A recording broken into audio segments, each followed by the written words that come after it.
Hey folks, welcome to the Truck King YouTube channel and welcome back to State Fair of Texas here in Dallas. We're checking out all the new heavy duty trucks and now we've got to look at this beast, the brand new 2024 Chevy Silverado HDs. It's got revised powertrains, a new interior and a new look, and I'm going to tell you all about it right now.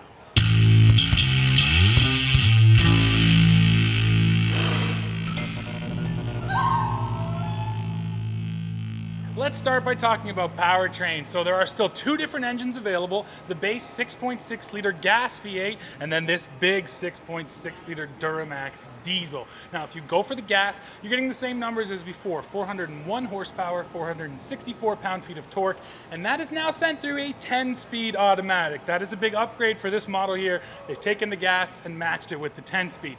But if you want the big numbers, you go for this diesel, and GM has upped its game. This is 470 horsepower, 975 pound-feet of torque, also paired with that 10-speed auto. Now, interestingly, GM didn't boost all of its tow numbers, they just focused on the power. And it wasn't just the overall number. They say that this engine has 25% more torque lower in the rev range. So they boosted the number, but then they also went back to the turbocharger technology here to make sure you could get more power sooner.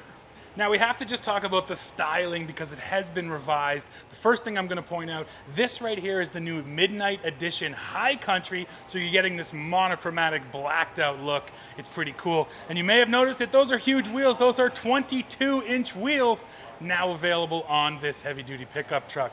Now the other thing that's really been revised is the front end. You have a new grille. It's been pushed out to the corners, kind of the lights wrap around it. I don't think it's a huge change from the last gen, although I do think it looks a bit better, and I think maybe the most important thing is this truck was polarizing when it was released. People either loved it or they hated it, and I think they've moved away from that a little bit. But of course, you got eyeballs too, so why don't you tell me in the comments right now, do you think this is a good-looking heavy-duty truck?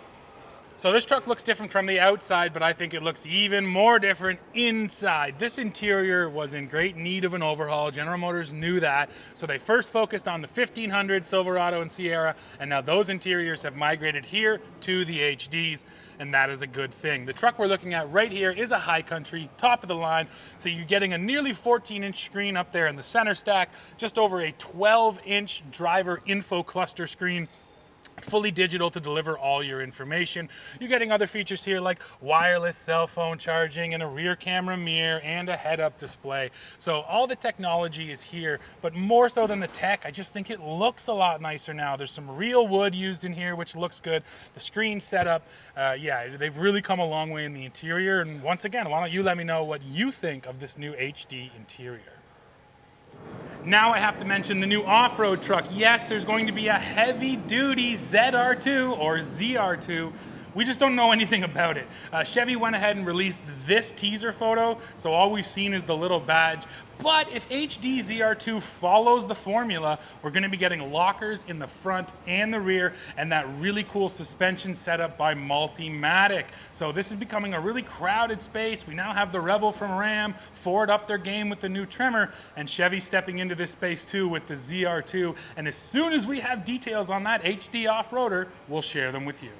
Now we're here at the business end of this Silverado, and yes, for 2024, the HD now gets the Multiplex Tailgate. This is a neat solution, really gives you all kinds of functionality. You got a bed step there, and there's even a handle here for climbing up and in. That's pretty nice. Now once you fold this guy up, you can also just open this section, have a nice little workstation. You can use the load stopper here to have 2 levels of storage in your bed.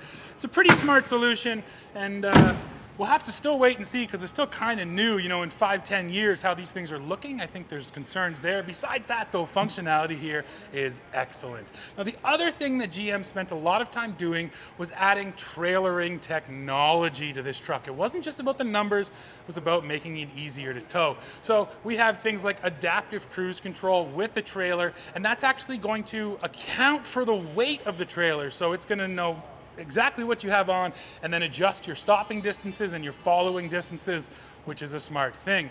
There's a new gross combined weight alert on this truck. Essentially, it's just going to use torque inputs from the transmission and the engine to calculate how big your trailer is. And if you're overloaded, the truck's going to say, hey, you're overloaded, you have too much weight, you need to take some off. I think that's a smart idea. It's a different kind of application of it than Ford's bed scales, because you don't get specific weights, but still, all you really ever need to know is, am I over or not? And this Chevy will tell you. Another smart feature, transparent trailer. Now again, this is not new, but here on the HDs, it has been optimized for fifth wheel and gooseneck trailers. Of course, they have to use the cameras up there in the chimsel along with the rear cameras, so that was a whole different setup, and that now works on HDs. Plus a new trailer blind spot monitoring system, so when you've got your big old trailer on, the truck will actually look all the way down the side of it to make sure there's no cars back there in your blind spot. So yeah, again, this truck really wasn't focused on, hey, we need the biggest number, but you can tell GM put some time into making trailering easier. So Mike, thanks for having us down here to look at your new truck. I think after seeing all the new HDs today, our question with GM is that, you're not chasing that crazy huge torque number that everyone else seems to be chasing, and yet you still made revisions to the powertrain. There still is more torque down low. I guess, can you just talk about the powertrains and why you went the way you did, and what were they asking for? Yeah, without a doubt, our customers weren't telling us to try and hit a really crazy max torque number for a very specific RPM range. What they did ask for is we want more usable powertrain opportunities. We want more usable power to put to the ground. And that's really enabled by two new things. So the first one, we've got our Allison transmission. That's going to work really hard in gas now and diesel. And the other thing was our new turbocharger update. So we've made some enhancements to the turbocharger, some enhancements to the injectors and the fuel pressure. What that's allowed us to do, not only having 975 pounds of max torque, which is going to be more than enough for our customers, but it's going to allow us to put 25% more torque down at the low RPMs. And that's where it's going to be a noticeable difference. Sure. Put the power to the ground when you're towing out of the boat ramp, when you're getting that big load going, and that's going to be a meaningful difference. It's going to build confidence for our customers, and it's really going to make a noticeable impact. Sure. Another one I got for you, and I know there's no details on Zr2, but can you maybe just talk about why Chevy thought they should get into that space? So Zr2 for us has been just an amazing opportunity for us when we launched it on mid-truck with Colorado. Customers absolutely fell in love with it. That's really the precursor for doing it on our light-duty Silverado. So we got Zr2 and Zr2 Bison in partnership with AEV. Again, tremendous customer feedback. They're saying, I want more Zr2 opportunities. Our HD customers came to us and they said, hey, Zr2, you're getting it with light duty, you're getting it with the mid-truck buyer in Colorado, where's our opportunity? They didn't want to be left out. They didn't want to be left out and left behind. So we're going to be announcing that, the Zr2 on heavy duty. It's going to really play on a formula that we know works hard, and it's going to be done in a way that's unique to HD. So we know at the root of it, towing, hauling, that's big for our customers. Having a little bit of off-road capability is going to be taking it to that next level. Nice. And then I guess finally, do you have one thing that you love about the truck? One favorite thing that you're like, dang, that for this year is just so cool? There's so many things. For me, it's actually the High Country Midnight Edition. Sure. Absolutely love the monochromatic look. You get that blacked out, menacing, bold appearance. Yeah, big wheels too. Big wheels, black chrome. That's going to be a really great bold update on the outside. And of course, the new interior. 13.4-inch screen. You get all the information right in front of you. I think that's going to be a big difference for a lot of our owners too. Cool. Thanks, Mike. Appreciate it, man. Thank you, Steve. Appreciate it. Well, folks, we have come to the end of this one. Now, as you can see, Chevy went back to the drawing board in a lot of the places where it really matters. And if you want to keep up in HDs these days, you need towing tech and you need off-road cred. And this new truck has both of them. But now, of course, I need to hear from you. So please go below in the comments. Let me know what you think of this new heavy duty. As always, while you're down there, don't forget to hit like, hit subscribe, hit join to become a member of our channel, and then come right back here to Truck King to see what we are testing next. See ya.